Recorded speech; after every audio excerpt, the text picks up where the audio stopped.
Ouais, bonjour à tous, bienvenue dans le QG politique, le rendez-vous de Télé-Grenoble chaque semaine avec un élu du territoire, tête à tête pendant 45 minutes. Je suis très heureux de vous retrouver pour une nouvelle saison. Aujourd'hui, je reçois pour cette première Michel Savin. Bonjour. Bonjour.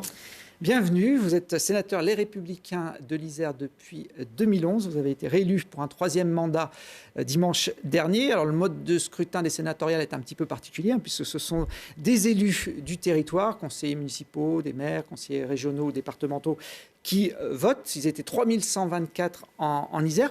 Comment on fait campagne quand il y a si peu d'électeurs? On va les voir un par un? Ah oui.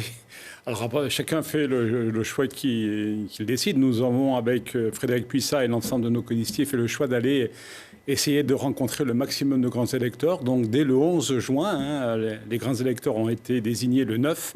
Dès le 11, nous étions en campagne et nous avons parcouru tout le département jusqu'au 22 septembre pour aller rencontrer les grands électeurs dans leur commune, présenter notre bilan, présenter notre équipe et puis présenter notre projet. Je crois que c'est ce qui a été aussi apprécié par un grand nombre d'élus locaux, c'est que on soit dans une campagne de proximité. On est allé dans leur commune, discuter de leurs problématiques, de leurs projets. Et je crois que c'est ce qui a marqué aussi cette élection. Certains élus ont deux voix d'ailleurs dans ce mode de scrutin. Quand on a plusieurs mandats, je crois que c'est le cas du maire de Voiron, Julien Paula ou Yannick Noder, ils ont le droit de voter deux fois. Ah oui, ils ont deux mandats, donc ils ont donné pouvoir à une autre personne. C'est le cas de ceux qui ont un mandat d'élu local. Et puis surtout, les noms que vous avez cités, Julien est à la tête de la municipalité de Voiron. C'est l'ensemble du conseil municipal qui vote, donc il peut donner sa voix de conseiller départemental à quelqu'un d'autre. Et Yannick, lui, est à la région et comme député, donc aussi il a pu donner un pouvoir à une autre personne. Alors, il y a les 5 postes de sénateurs dédiés à l'Isère étaient à renouveler cette année. Vous en avez remporté 3 avec votre liste. J'imagine que vous êtes satisfait de ce résultat? Ah oui, très satisfait. Alors, c'était presque une surprise quand même pour nous parce qu'on était dans un contexte qui est assez particulier. Les grands électeurs sont issus quand même des élections municipales qui ont eu lieu il y a 3 ans. Un certain nombre de villes, notamment dans la métropole, avaient changé de majorité, et des majorités qui ne sont pas en notre faveur. Donc c'est vrai que d'abord c'était une inquiétude pour nous. Comment allaient se comporter les grands électeurs après ces élections municipales. Le fait aussi qu'on ne connaissait pas bien, on maîtrisait mal le poids qu'allaient représenter les différentes listes sur l'échiquier de la partie gauche de cette élection sénatoriale. Est-ce que la liste d'union écologiste, communiste, socialiste allait arriver à faire mobiliser le plus grand nombre d'électeurs ou pas? Bon, voilà, c'est quand même beaucoup d'interrogations et c'est aussi la raison pour laquelle nous avons, milité pour une liste d'union, ce qui a été le cas pour cette élection. Et encore une fois, ça a payé. Et près de 40% des voix, 1215 élus, grands électeurs ont voté pour vous. Vous en aviez fait 945 en 2017, donc il y a une nette progression, ce qui vous a offert une victoire un peu surprise, en tout cas par l'ampleur du score. On vous voit dimanche soir à la préfecture avec l'ensemble des sénateurs. Sur les 5 élus, il y en a 4 qui étaient déjà en poste. Il y a un petit nouveau, Cyril Madinier, qu'on voit au bord de l'image. Lui, il ne s'attendait pas du tout finalement à prendre ce poste, Michel Savin. C'est Damien Michelet. Damien Michelet, pardon. Oui, Cyril Madinier, c'est le président des Michelet, oui, qui était des maires ruraux. Damien Michelet, qui était le 3e de liste et qui aujourd'hui donc est sénateur. Bien sûr que, encore une fois, il était très surpris, mais très heureux de ce résultat, parce que lorsqu'on s'engage dans une bataille politique, dans une élection, on y va toujours pour essayer de faire le meilleur score possible. D'abord, pour nous, avec Frédéric, c'était de maintenir les 2 postes de la majorité sénatoriale au niveau du département pour qu'on continue à porter la voix du département au sein de l'hémicycle dans la Haute Assemblée. Et puis, la campagne, peut-être aussi et sûrement même notre travail depuis 6 ans avec Frédéric Puissat. Nous avons été très présents sur le terrain. Nous avons porté beaucoup de problématiques iséroises à l'échelle nationale. Et puis aussi, on a mis en place ce travail de relation avec les élus qui a été fortement apprécié. de porter voilà, l'information vers les élus de ce qui se passe à la Haute Assemblée, au Sénat, mais aussi faire remonter les problématiques. On a aussi fait des réunions thématiques durant ces 6 ans où les élus ont pu entendre la voix des rapporteurs de textes du Sénat qui présentaient des textes et pouvoir poser des questions. Cette relation élus locaux, élus nationaux est pour nous très importante. Et ça, je crois aussi, ça a pesé dans le vote de dimanche dernier. Alors derrière vous, on retrouve la liste d'Union de la gauche, en tout cas d'Europe Écologie Les Verts, le Parti socialiste et le PC, qui était mené par le sortant Guillaume Gontard, qui obtient un siège avec 23% des voix. Et puis Didier Rambaud, qui était aussi sénateur sortant pour la majorité présidentielle. Là, c'était pas gagné non plus pour lui de maintenir son siège. Il a perdu un petit peu de voix, mais avec 12%, il obtient le 5e poste. Finalement, la gauche qui était assez divisée sur cette élection, vous l'avez dit, il y avait Christophe Ferrari qui avait monté une liste dissidente sur cette partie de l'aile gauche. Elle vous a facilité un peu la tâche pour ce 3e poste? Non, parce que lorsqu'on regarde les scores, même l'addition des 3 listes de gauche fait qu'on a été supérieur. Donc on aurait obtenu ce 3e poste, ce qui est remarquable dans un département comme celui de l'Isère. L'addition des 3 listes de gauche était inférieure à notre score. Donc, dans tous les cas, on faisait le 3e poste. Par contre, et vous avez tout à fait raison, la division, notamment la présence de la liste soutenue par Christophe Ferrari, a fait perdre un siège à la liste d'Union écologiste, communiste et socialiste, au profit donc de Didier Rambaud, de la majorité présidentielle. C'est bien la division et la présence de cette liste socialiste dissident qui a fait perdre le 2e poste à Guillaume Gontard. 170 sièges étaient à renouveler au niveau national, sur les 348 du Sénat. Cette élection ne va pas forcément bouleverser beaucoup les équilibres. Non, la majorité sénatoriale va rester stable. On perd quelques sièges, mais c'est moins de 5 ou 6 sièges. Il y a eu aussi quelques transferts de groupes politiques, de LR vers les centristes ou les indépendants. Mais bon, la majorité reste stable. Ce qu'on peut voir, c'est que l'arrivée de 3 sénateurs du Rassemblement national, ce qui est une première aussi. Pour l'instant, il n'y avait pas de sénateurs du Rassemblement national. Il y avait un sénateur Reconquête, mais pas du Rassemblement national. Donc là, c'est l'arrivée de 3 sénateurs du Rassemblement national.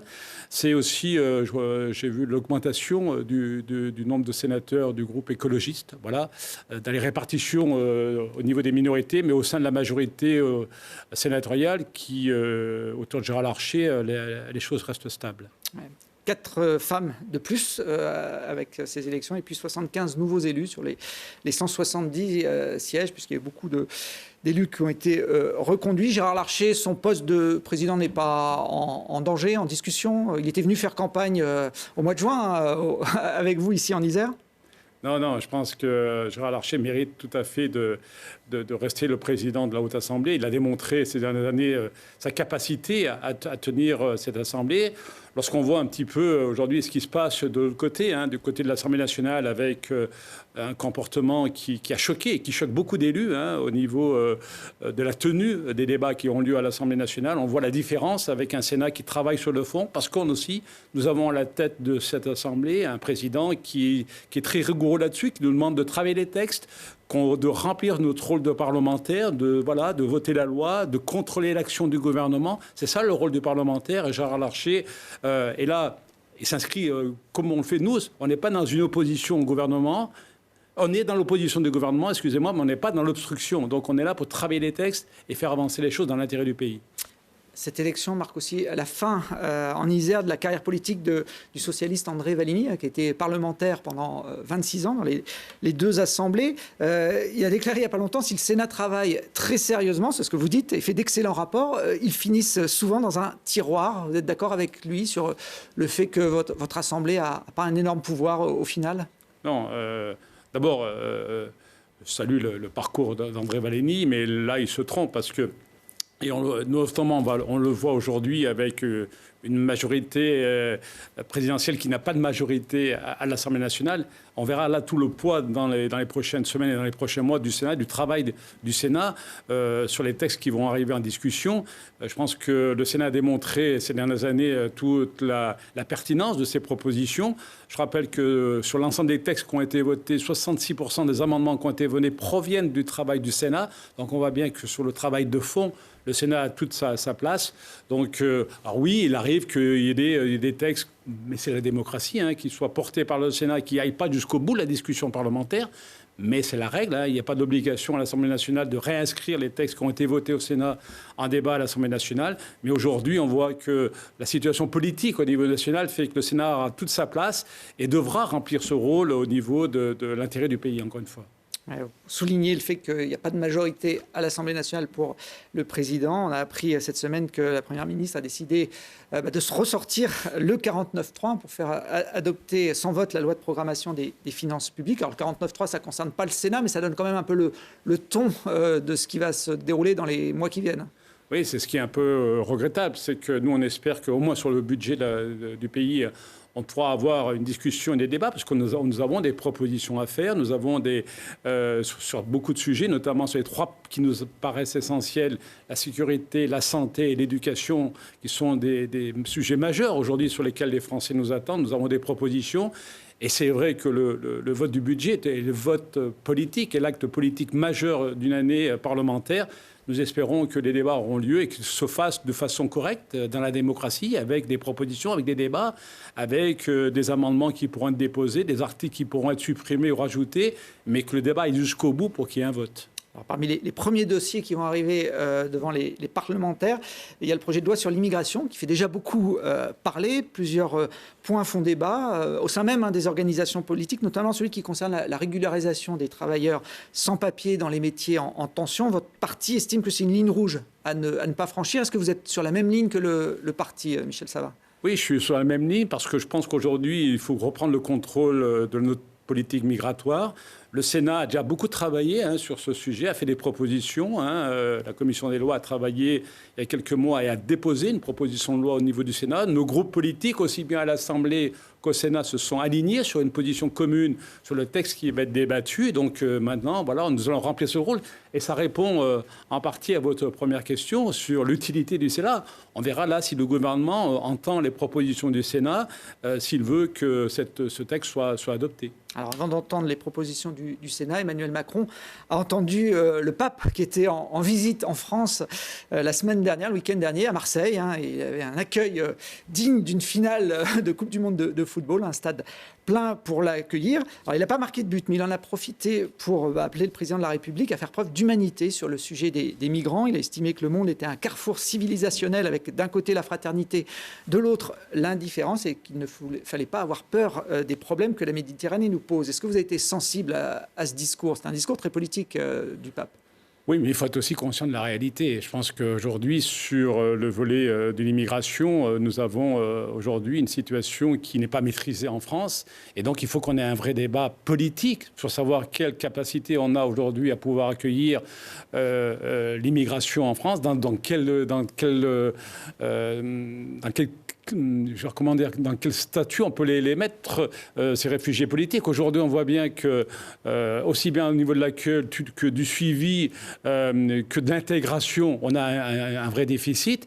Moi, je pense qu'aujourd'hui, quand on voit le nombre de personnes qui devraient avoir un retour au pays et qu'il n'y a aucune disposition qui est prise et qui deviennent ces personnes des personnes en situation irrégulière, ça crée un vrai climat polémique sur ce territoire. Là aussi, il faut qu'on donne les moyens de faire respecter la loi qui n'est aujourd'hui pas respectée.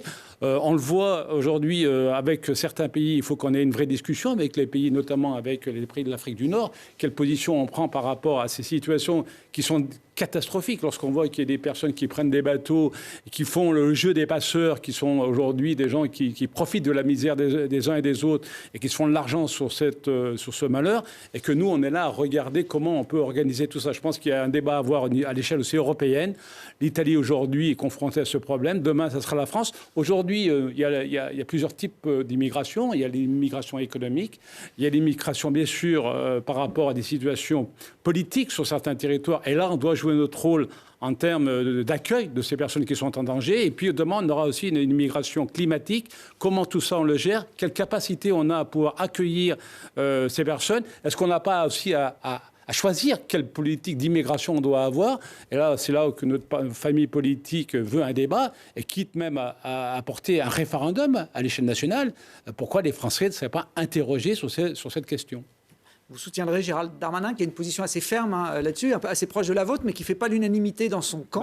Ce qui est compliqué avec ce gouvernement, c'est que d'un côté, vous avez Gérald Darmanin qui est, c'est vrai, qui a des positions assez proches de celles des Républicains, portées par notre famille politique. Et puis de l'autre côté, on a la Première ministre qui, elle, n'est pas en phase avec ses propositions.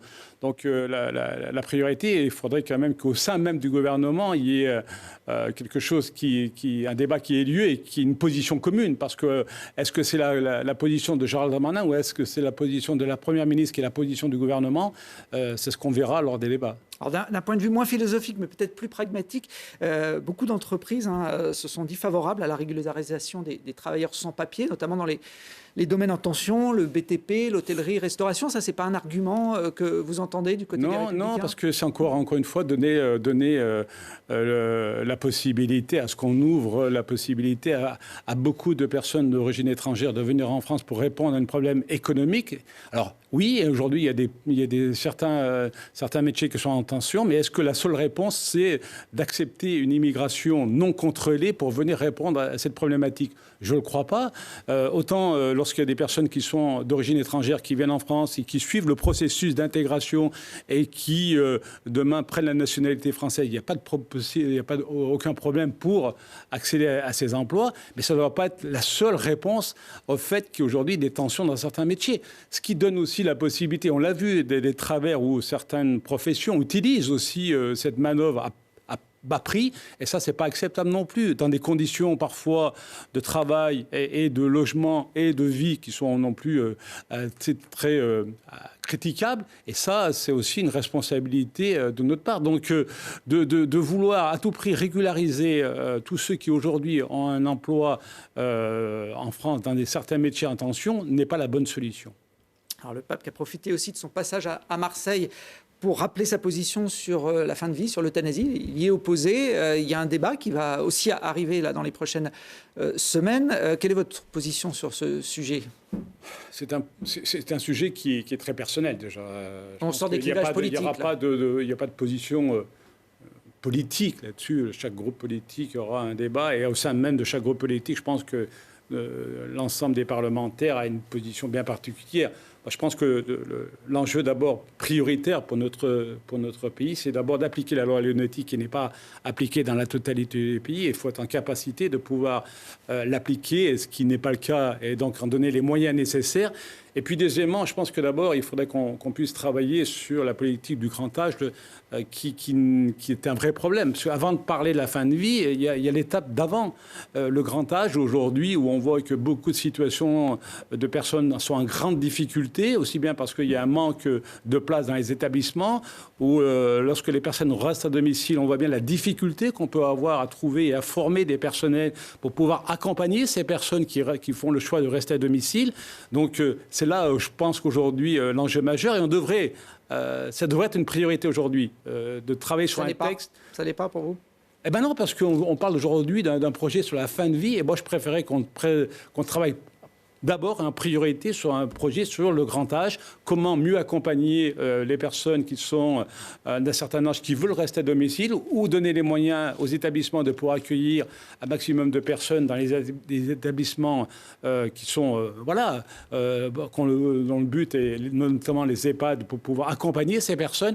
On voit la difficulté de recrutement, de maintenir ces personnels, la difficulté aussi financière à faire fonctionner ces établissements. Donc c'est pour moi là le point majeur avant de parler de la fin de vie. Alors comme c'est notre émission de rentrée, je voulais revenir sur la rentrée scolaire, même si ça commence à dater un petit peu. Cette rentrée qui a été marquée par l'interdiction de l'abaya, souhaitée par le nouveau ministre de l'Éducation nationale, Gabriel Attal.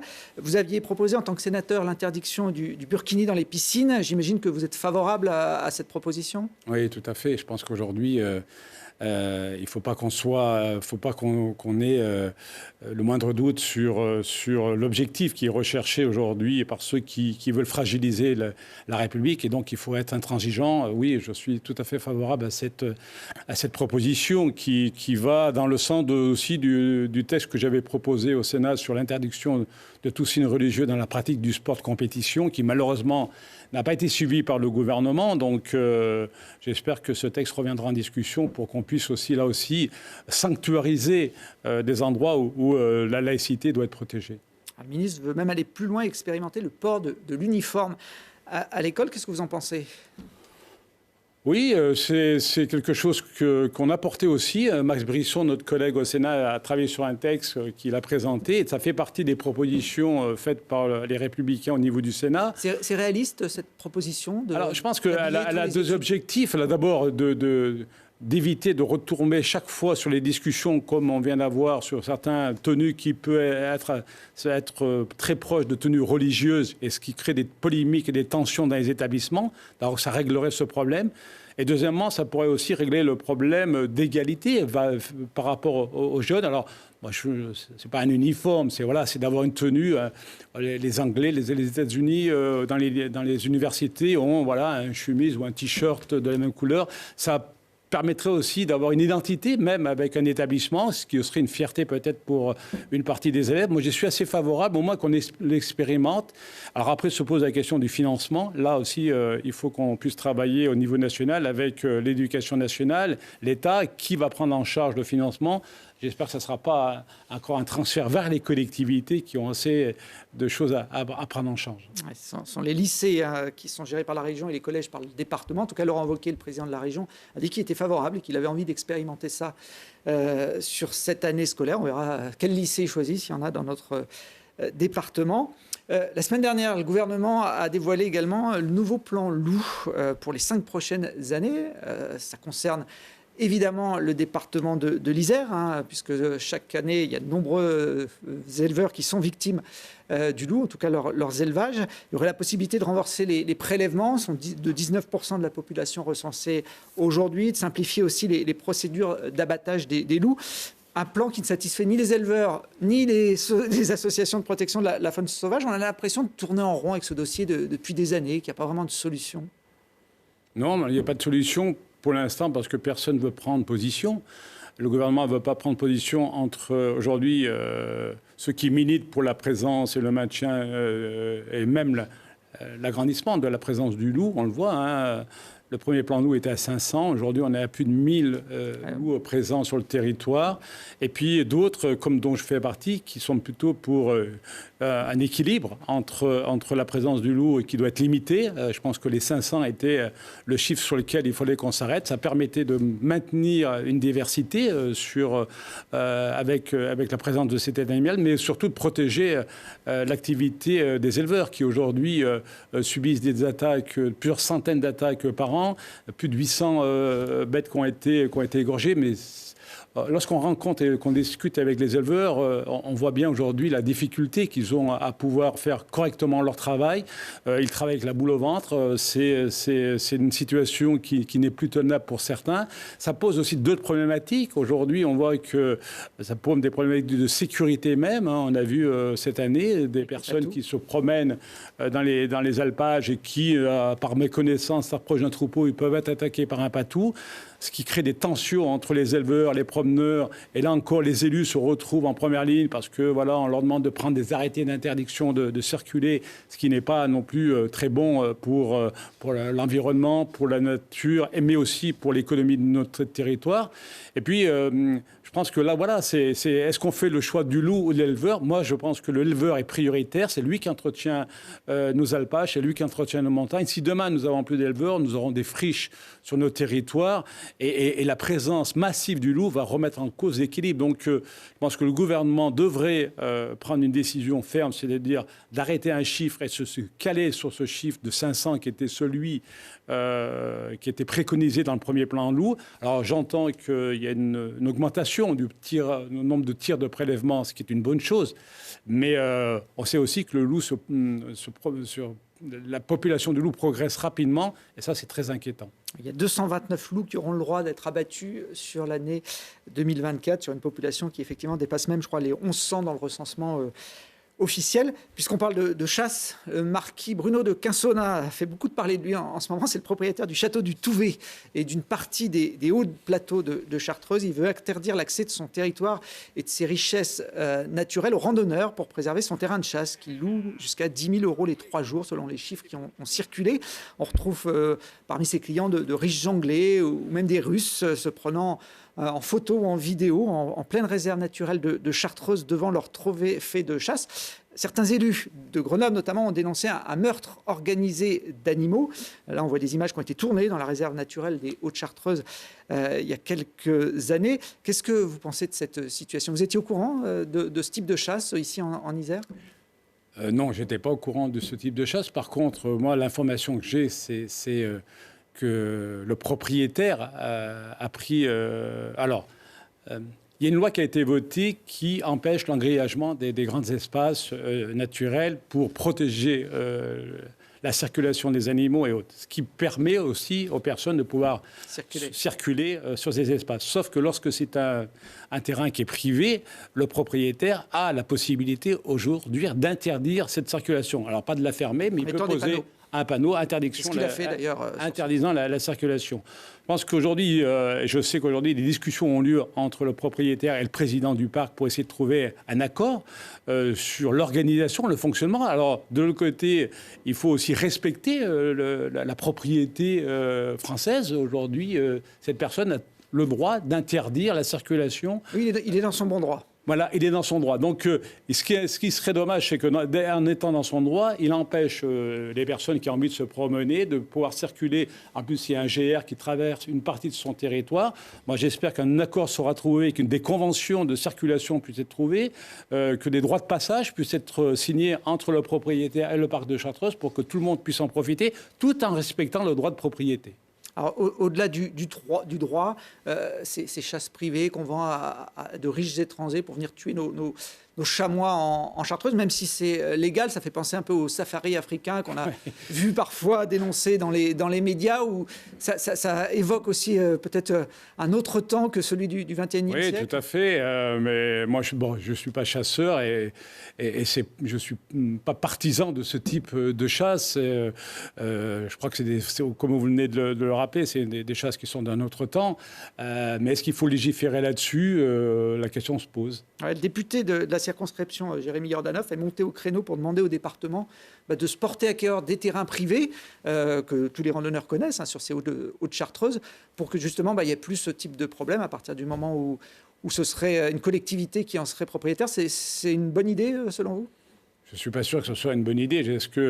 D'abord, est-ce que le propriétaire est vendeur? Deuxièmement, je ne sais pas quelle est la politique. Les collectivités ont des fois la possibilité d'exproprier un propriétaire. Oui, mais après, est-ce que ça résout le problème ou pas de l'équilibre sur ces territoires?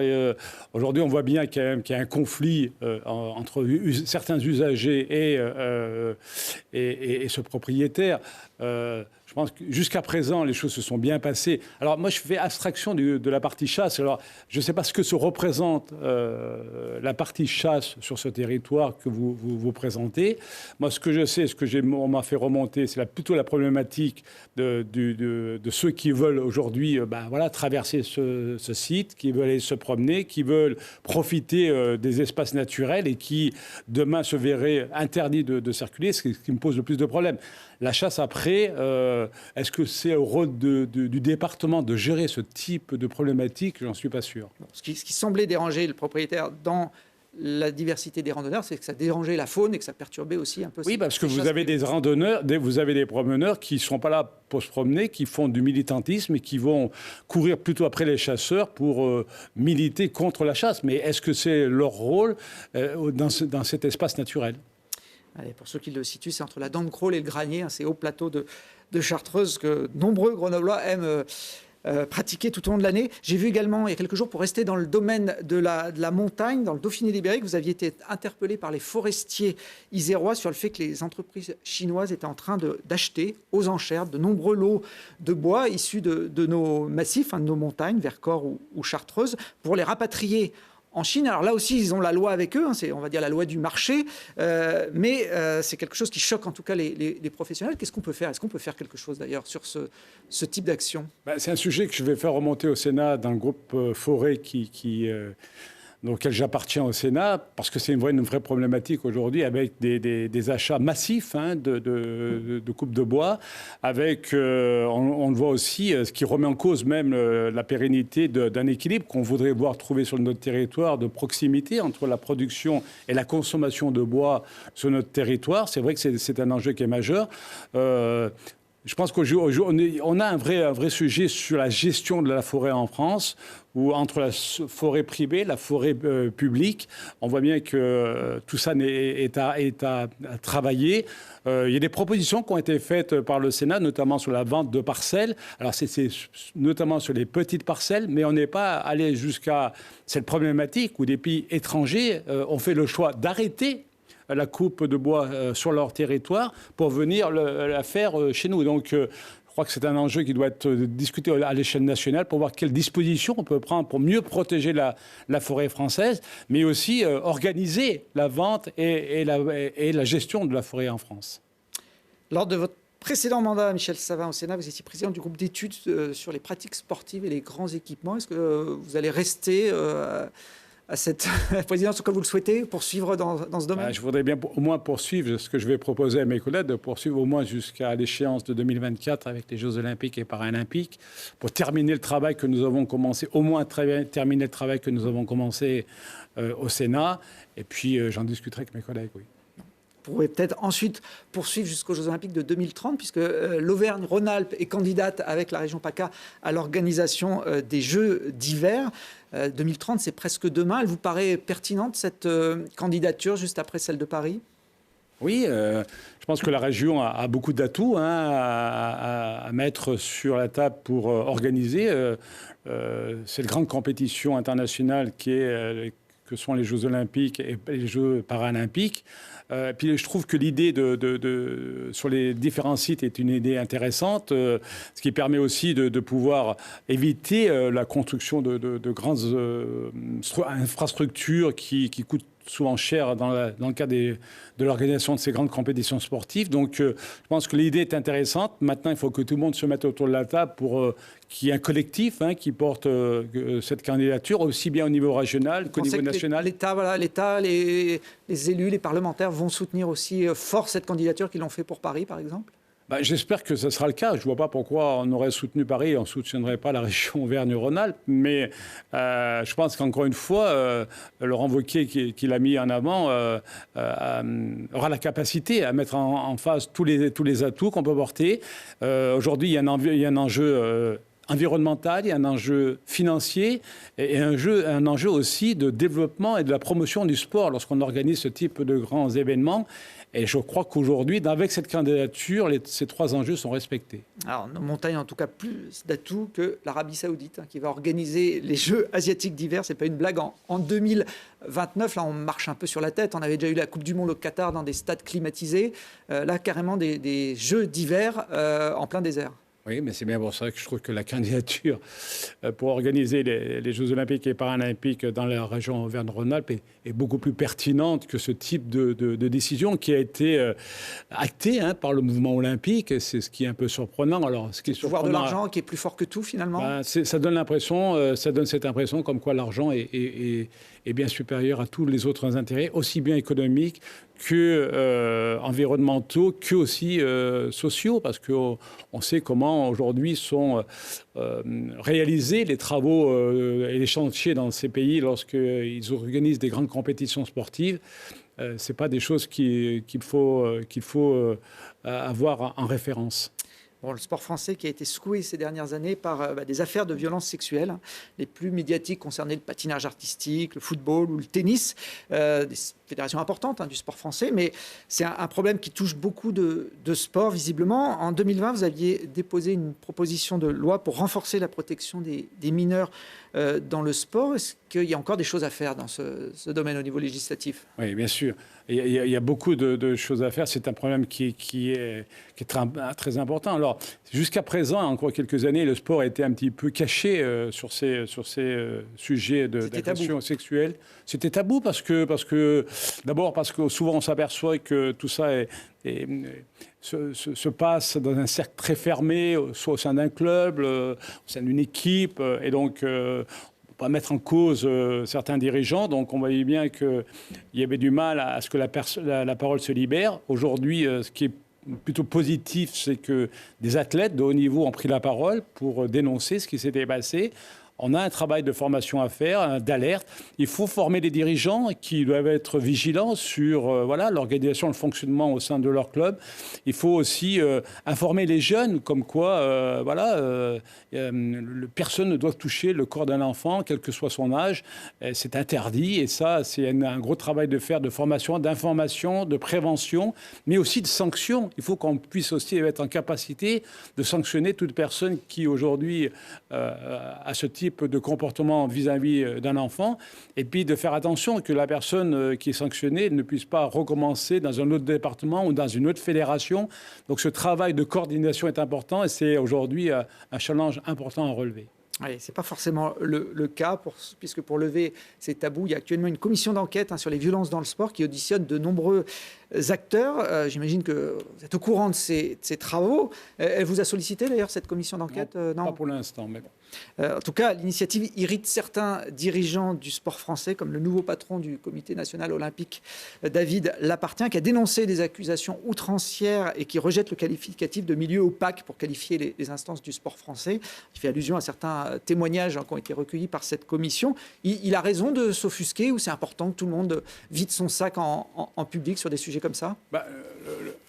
Le fait de vider son sac pour vider son sac, ça ne sert à rien. Moi, je préfère qu'on puisse avoir une bonne connaissance des difficultés qu'on a aujourd'hui et les différents sujets qui ont été abordés sur ce thème-là, et apporter des réponses surtout. C'est pour ça que la proposition qu'on avait portée au Sénat et sur lesquelles on doit continuer à travailler est nécessaire. Il faut qu'on aide aussi ces fédérations et ces clubs à pouvoir avoir une vraie politique. Ils le font déjà. Les fédérations ont mis en place des actions d'information, de communication, de prévention. Ça se fait. C'est pour ça que le président du Comité olympique n'a pas tout à fait tort dans sa déclaration. Le milieu sportif, notamment aujourd'hui avec le Comité olympique, n'a pas attendu cette commission d'enquête pour prendre des décisions importantes auprès des fédérations. Mais il faut qu'on aille encore plus loin. Il y a encore du ménage à faire. Oui, mais surtout encore du ménage, mais aussi de continuer à faire de la prévention, de l'information, d'être très vigilant et d'être... ne pas avoir peur de sanctionner les personnes qui sont les auteurs de ces faits. Bon, la Commission doit rendre ses travaux en fin d'année. On reparlera sûrement de ce sujet, puisqu'on est sur le chapitre du sport. Il y a un autre sujet qui vous tient à cœur, c'est celui des piscines publiques. On sort de l'été. Vous aviez proposé en début d'année à la métropole, puisque vous siégez aussi dans l'opposition à la métropole grenobloise en tant qu'élu de domaine. Vous aviez proposé la création d'un fonds, je crois, de 2 millions d'euros pour aider les communes à supporter les coûts de ces piscines. On a vu ces dernières années plusieurs communes fermer leurs piscines, même pendant l'été, faute de moyens. Ça a été le cas d'ailleurs sur votre commune à Domaine, je crois, il y a un an, où il y avait tout un mois où la piscine n'était plus ouverte. Qu'est-ce que ça a donné, cette proposition? La métropole s'est engagée à mettre en place un fonds concours pour les communes, notamment pour les travaux sur les piscines, notamment sur les travaux qui sont ciblés sur l'économie d'énergie, pour économiser la consommation d'eau. Voilà, donc c'est déjà un point positif, il faut le souligner.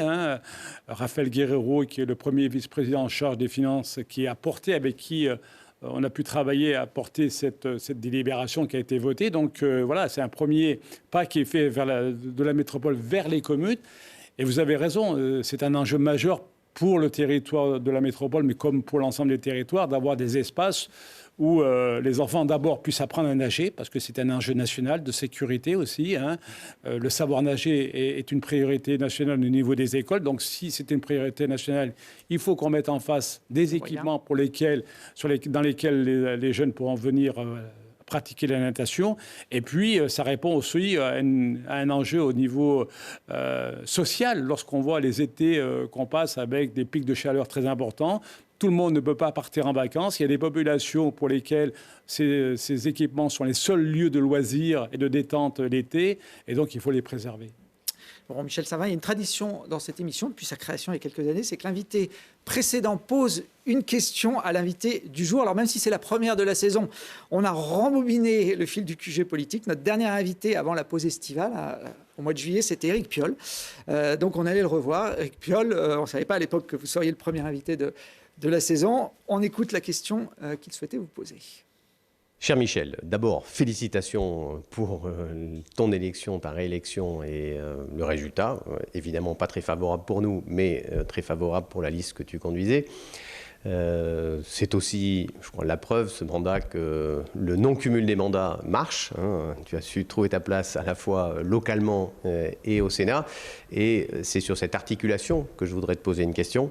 Est-ce que tu es prêt à défendre au Sénat le vote au suffrage universel direct dans les métropoles, comme c'est le cas à Lyon, qui permettent d'avoir un débat démocratique sur des sujets de la vie quotidienne de nos concitoyens, le logement, les déplacements, les déchets, tous ces sujets majeurs qui sont traités aujourd'hui par les métropoles et qui du coup ne font pas l'objet de campagne électorale et ne font pas l'objet de débats publics. Ça reste des arrière-cours entre élus. Voilà, donc c'est ma question. Est-ce que, avec ton expérience, tu es prêt à défendre ça au Sénat ? Bon, je rappelle que le président de la métropole, c'est un peu comme pour les sénateurs, est élu par les grands élus de la métropole, mais pas directement par tous les électeurs. D'abord, je remercie Éric Piolle. Il est beau joueur. Il est beau joueur. Vous tutoyez d'ailleurs. Et je le remercie pour sa question. Alors, c'est pas une question piège parce que je pense qu'il connaît une partie de la réponse. J'ai porté moi-même, lors d'un débat sur un texte, sur la possibilité. Alors, moi, ma proposition n'était pas que le suffrage se fasse au suffrage direct pour la totalité des élus métropolitains, mais moins pour une partie. Je considérais à l'époque, et je le considère toujours malheureusement, qu'aujourd'hui on n'a pas de débat au niveau local sur le choix d'une politique métropolitaine. Le conseil métropolitain, c'est l'addition des élus qui ont été élus au sein de chaque équipe municipale lors des élections municipales. Par contre, un vote total des élus communautaires me pose un problème, c'est que c'est le risque de voir disparaître la présence des communes et les représentants des communes. C'est pour des petites communes, et puis de se retrouver dans des situations où peut-être que si on fait uniquement un vote direct, on est les représentants des oppositions d'une commune qui soit dans une majorité à la métropole et que les représentants de la majorité municipale ne soient même pas représentés au sein du conseil métropolitain. Donc il faut qu'on trouve un équilibre. Moi, j'avais proposé donc une répartition lors d'un amendement que j'avais porté au Sénat où une partie serait issue, bien sûr, des conseils municipaux, parce qu'encore une fois, il faut que les communes soient représentées et que la voix des communes soit portée au niveau des métropoles, et qu'une partie puisse être élue au suffrage direct avec des listes qui portent des projets métropolitains, qui puissent présenter leur politique, aussi bien sur la politique du logement, la politique des transports, voilà, sur toutes les et autres. Ma proposition avait fait 3 voix dans ma famille politique. Ça n'a pas été un grand succès. Voilà, donc, mais je ne soutiendrai pas, par contre, par rapport à la question d'Éric Piolle, un vote total sur les élections directes pour les élus métropolitains, parce qu'encore une fois, il faut qu'on protège la présence des communes au sein de ces intercommunalités qui, aujourd'hui, sont des gros mastodons. Je crains aujourd'hui, c'est aussi un constat qu'on a fait avec Frédéric Puissat et mes colistiers, lors de cette campagne, que dans ces très grandes intercommunalités, il y a beaucoup d'élus qui ne s'y retrouvent plus, qui ne seront beaucoup moins présents lors des débats, aussi bien en commission qu'en séance, et que voilà, c'est un rouleau compresseur qui se met en place. Voilà, c'est une certaine inquiétude qui est ressortie de notre campagne électorale où beaucoup d'élus se disent mais est-ce qu'on est entendu, est-ce qu'on sert à quelque chose? Et ça, c'est inquiétant en termes de démocratie même, sur la place des communes dans les grandes intercommunalités. Alors, la question du maire de Grenoble n'est pas désintéressée, puisqu'il estime, lui, depuis 2020, depuis les dernières municipales, que son camp a remporté démocratiquement sur l'agglomération grenobloise ces élections municipales, en comptant les voix de tous les citoyens qui sont portés sur les différentes listes, mais que cette victoire démocratique ne s'est pas traduite à la métropole, puisque c'est Christophe Ferrari qui a été élu président. Je sais que vous n'êtes pas forcément d'accord, mais j'essaye de traduire la pensée d'Éric Piolle, et qu'on lui a, entre guillemets, par le mode de scrutin, volé un petit peu cette présidence de la métro qu'il ne revendiquait pas lui en son nom, mais au nom de son mouvement. Christophe Ferrari, qui fait partie du camp de gauche d'Éric Piolle, qui avait été élu avec quelques voix des élus de droite. Est-ce que vous partagez cette analyse d'Éric Piolle?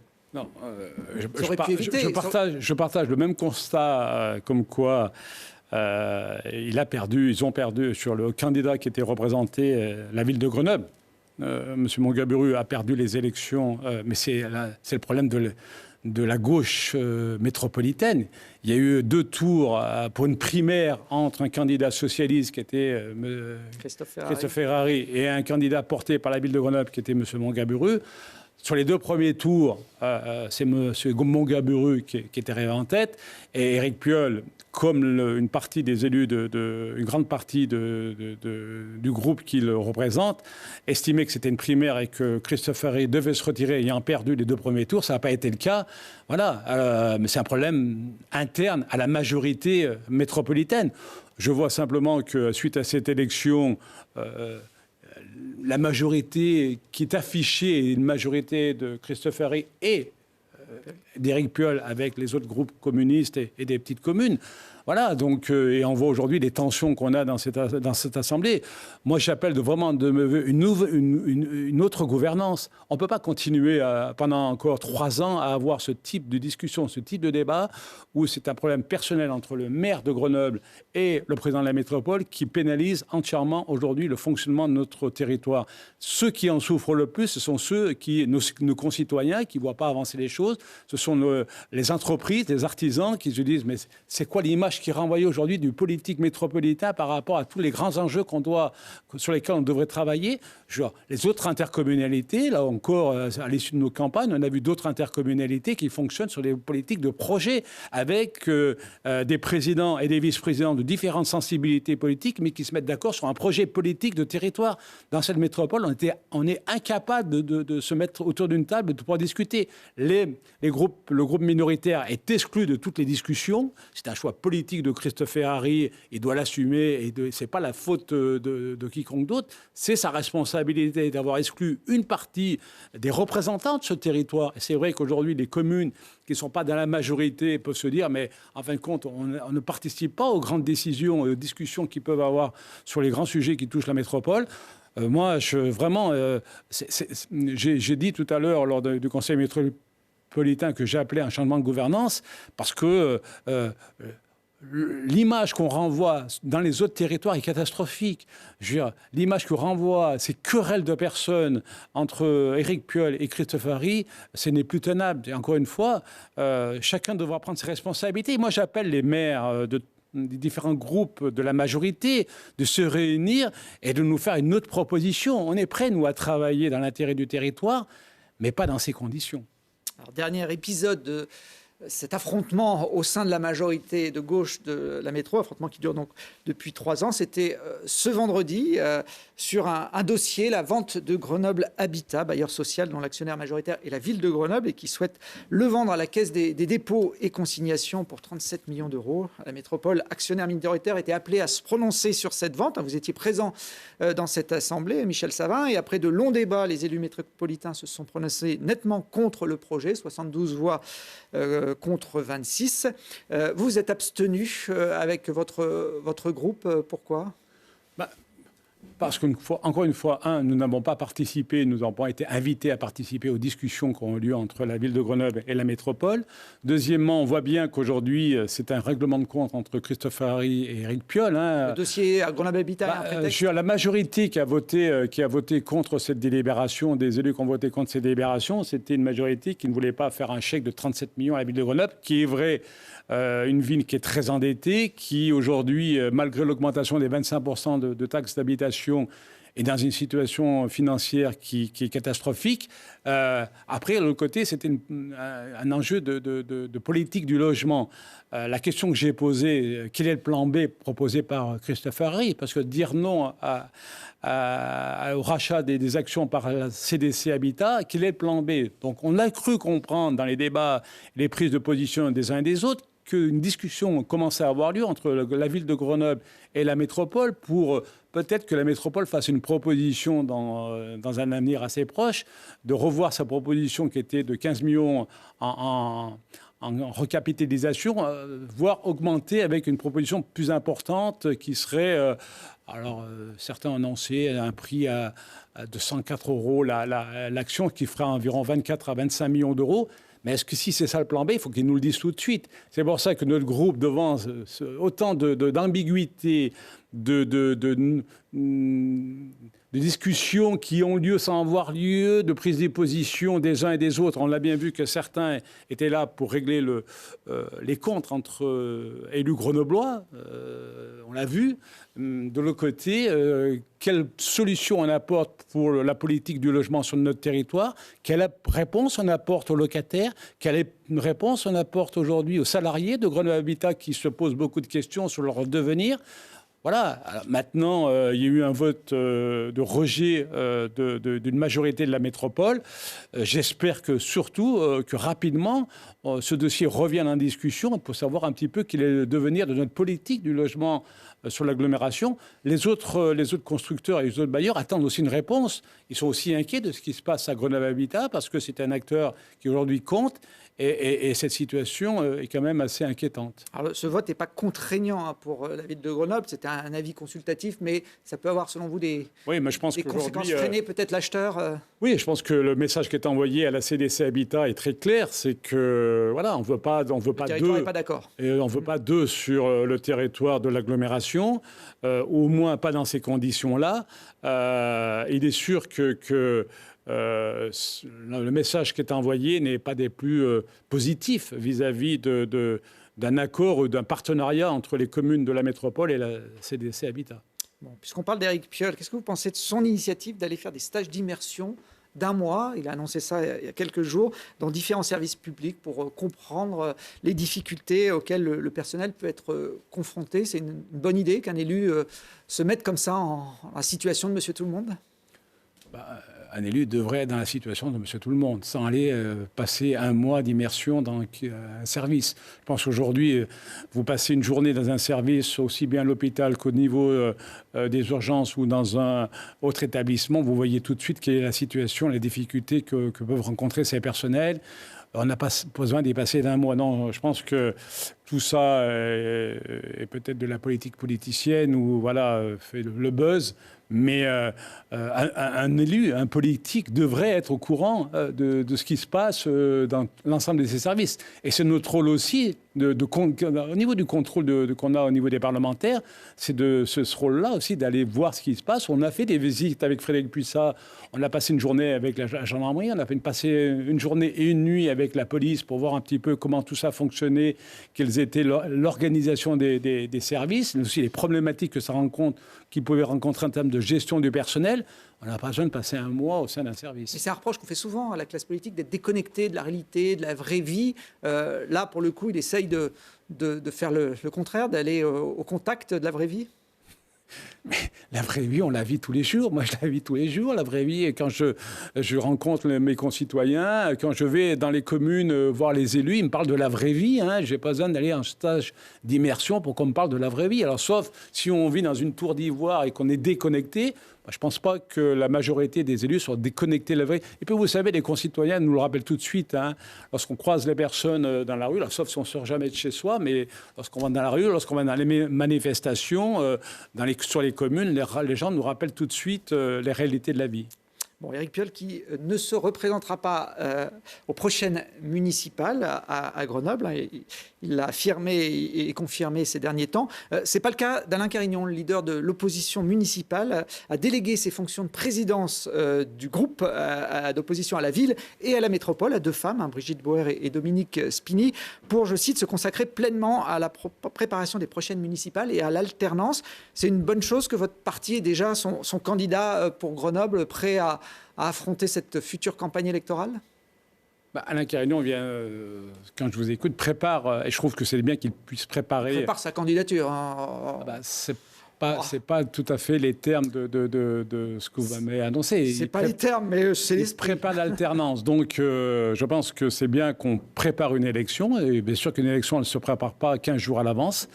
Il faut au moins 2 ou 3 ans de préparation. Il faut travailler sur un projet politique. Il faut rassembler parce qu'aujourd'hui, notre famille politique seule ne pourra pas gagner une élection aussi importante que celle de la ville de Grenoble. Donc, il faut être en capacité de pouvoir rassembler le plus grand nombre de personnes autour d'une candidature, d'un projet. Et ça prend du temps. Et lui, il peut rassembler, selon vous Il peut faire partie de ceux qui doivent aussi rassembler.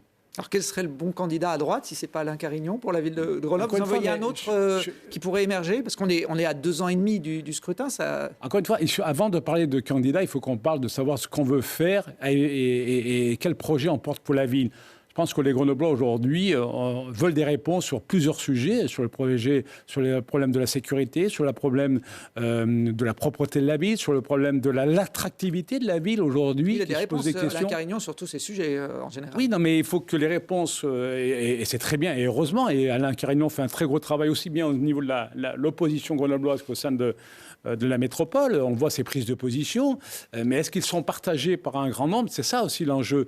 Et moi, j'espère que dans les mois qui viennent, toutes celles et tous ceux qui veulent s'inscrire dans une alternance à Éric Piolle puissent s'inscrire dans cette démarche de rassemblement pour qu'on puisse porter un vrai projet à l'échelle de ce territoire. La métropole a besoin aujourd'hui d'avoir une ville qui est forte, et ce n'est pas le cas aujourd'hui avec la ville de Grenoble qui aujourd'hui, on le voit avec les 12 années avec Éric Piolle à sa tête, va laisser une ville qui sera quand même en très grande difficulté. Donc l'enjeu est très important.